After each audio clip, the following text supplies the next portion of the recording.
Salam sejahtera, terima kasih karena bersama dengan saya di Nazilin Unity Channel. Kemarin, ROS telah pun meluluskan pindaan perlembagaan Parti Bersatu. Menjadi berita baik sekejap kepada Parti Bersatu. Disangkakan bahawa dengan kelulusan perlembagaan ROS itu, maka 6 ahli parlimen bakal kehilangan kerusi. Tetapi nampaknya apa yang disangka kemenangan besar kepada Parti Bersatu bukanlah kemenangan besar dan belum tentu boleh menyebabkan 6 ahli parlimen tersebut secara otomatik kehilangan kerusi mereka. Ianya akan melalui proses mahkamah yang sangat panjang lagi. Saudara-saudara sekalian, kata salah seorang daripada 6 ahli parlimen yang telah pun memberikan sokongan kepada Anwar Ibrahim, beliau kata, kami selamat. Pindaan perlembagaan Bersatu hanya terpakai pada 1 April. Ahli Parlimen Labuan, Suhaili Abdul Rahman mendakwa, mereka tidak terkesan kerana menyatakan sokongan kepada Anwar Ibrahim sebelum 1 April. Ahli Parlimen Labuan, Suhaili Abdul Rahman mendakwa, beliau serta 5 ahli parlimen Bersatu yang menyokong Anwar Ibrahim tidak perlu mengosongkan kerusi walaupun Jabatan Pendaftaran Pertubuhan Malaysia JPPM telah meluluskan pindaan perlembagaan parti itu. Bercakap kepada FMT, Suhaili berkata, ini kerana menerusi notis kelulusan JPPM dikongsi pemimpin Bersatu menunjukkan pindaan itu hanya berkuat kuasa 1 April, sedangkan mereka menyatakan sokongan kepada Anwar Ibrahim dari sekitar Oktober hingga Januari lalu. Kata Suhaili, kami selamat. Kami buat sokongan ini tahun lepas. Sedangkan surat JPPM itu sebut pindaan itu hanya boleh dijalankan mulai 1 April katanya. Terdahulu, Ketua Pemuda Bersatu Wan Ahmad Faisal Wan Ahmad Kamal menerusi media sosialnya memuat naik surat bertarikh 1 April ditandatangani Ketua Pengarah JPPM Muhammad Zulfikar Ahmad memaklumkan pengesahan kelulusan pindaan perlembagaan Bersatu. Mesyuarat Agung Khas Bersatu pada 2 Mac lalu meluluskan pindaan terhadap perkara 10 perlembagaan yang akan melucutkan serta-merta keahlian wakil rakyatnya jika menyatakan sokongan kepada pihak bertentangan dengan arahan atau pendirian parti. Jika itu terjadi, mereka perlu mengosongkan kerusi untuk memberi laluan kepada PRK, katanya.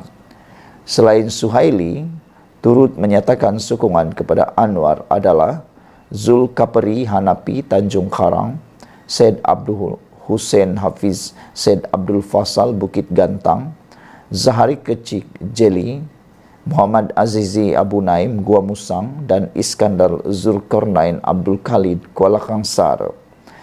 Bagaimanapun, Suhaili berkata beliau akan menunggu surat daripada Bersatu dan keputusan daripada Speaker Dewan Rakyat Johari Abdul berhubung kedudukannya.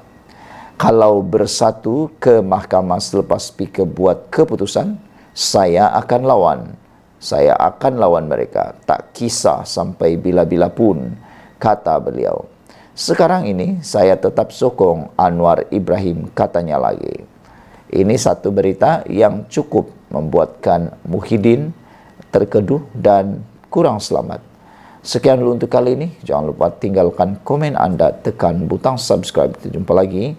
Bye-bye.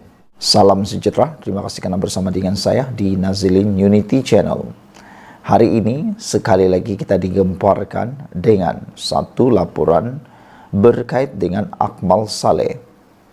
Akmal Saleh masih lagi berpenegasan KK Mat perlu diteruskan boikotnya. Ini mengundang pelbagai reaksi kecaman, reaksi negatif daripada netizen berkaitan perkara itu. Bahkan para pemimpin turut meminta supaya Akmal Saleh bertanggungjawab dengan apa yang sedang berlaku sekarang. Mereka kata, jangan baling batu sembunyi tangan. Oleh sebab itulah, MCA menyatakan, bertanya, mempersoalkan, kenapa Akmal Saleh tak disiasat menghasut? Itu kenyataan di mykmu.net yang dinyatakan oleh MCA. Seorang senator bertanya, mengapa Ketua Pemuda UMNO Dr. Akmal Saleh masih belum disiasat kerana menghasut selepas memuat naik gambarnya memegang pedang di Facebook. Akmal memuat naik gambar itu pada 14 Mac yang diambil semasa lawatan ke Jepun baru-baru ini dengan catatan, walau apapun yang menimpa, kami tidak akan berganjak dengan pendirian kami. Biar mati berdiri daripada hidup melutut. Mengapa Akmal tidak disiasat atau diberi amaran? Walhal Lim Kit Siang disoal siasat semata-mata kerana menterjemahkan perlembagaan. Antara kesalahan dalam akta hasutan ialah mengeluarkan kata-kata yang boleh mencetuskan kebencian antara kaum dan sebagainya, kata T. Lien Ke di platform media sosial X. Pada Disember tahun lalu, Bukit Aman mengesahkan pihaknya akan mengambil kenyataan Lim Kit Siang berikutan. Komen dibuat di blognya mengenai sama ada seorang bukan Melayu boleh menjadi Perdana Menteri. Timbalan Pengarah Jabatan Siasatan Jenayah Bukit Aman, Rusdi Isa berkata, Lim menyentuh isu perlembagaan. Lim berkata beliau dituduh melakukan provokasi tetapi menegaskan bahawa ia bukan niatnya. Di Dewan Negara, T turut membangkitkan kebimbangan mengenai hasutan ketegangan kaum melalui media sosial, khususnya membabitkan tokoh dikaitkan dengan parti politik seperti PKR dan Bersatu. Seorang tokoh bukan sahaja telah menghasut atau dilihat sebagai menghasut, tetapi juga ada gambar membawa pedang, katanya. Saya rasa itu suatu gambaran yang tidak baik. Memang suatu hasutan. Tindakan polis terpanggil untuk membuat siasatan ataupun amaran kepada tokoh sedemikian supaya tidak menjadi contoh teladan kepada orang ramai. Katanya, perpecahan dalam masyarakat mungkin berlaku jika akta hasutan tidak dikuatsakan. Dibetik dari FMT dengan persoalan, kenapa Akmal tak disiasat menghasut, kata MCA. Saudara-saudara sekalian, apa yang dimahukan, dipersoalkan oleh MCA ialah kenapa Akmal masih lagi tidak disiasat dengan terus membuat hantaran-hantaran yang bersifat seperti menghasut, kata MCA. Sekian dulu untuk kali ini. Jangan lupa tinggalkan komen Anda, tekan butang subscribe. Bye-bye. Selamat pagi, salam sejahtera. Terima kasih kerana bersama dengan saya di Nazilin Unity Channel. Ini satu lagi pendedahan daripada Datuk Seri Anwar Ibrahim, Perdana Menteri kita, yang benar-benar mengejutkan Malaysia. Bayangkan saudara-saudara, menurut Datuk Seri Anwar Ibrahim, gaji puluhan ribu masih B40. Kata Anwar Ibrahim, my quote mana? Anwar Bidas, Wakil Rakyat Perikatan Nasional. Saudara, kita teruskan ulasan pagi ini. Perdana Menteri Anwar Ibrahim membidas ahli Parlimen Pembangkang yang mempertikaikan usaha kerajaan memperbaiki dasar negara termasuk penyasaran subsidi dan skim pencen.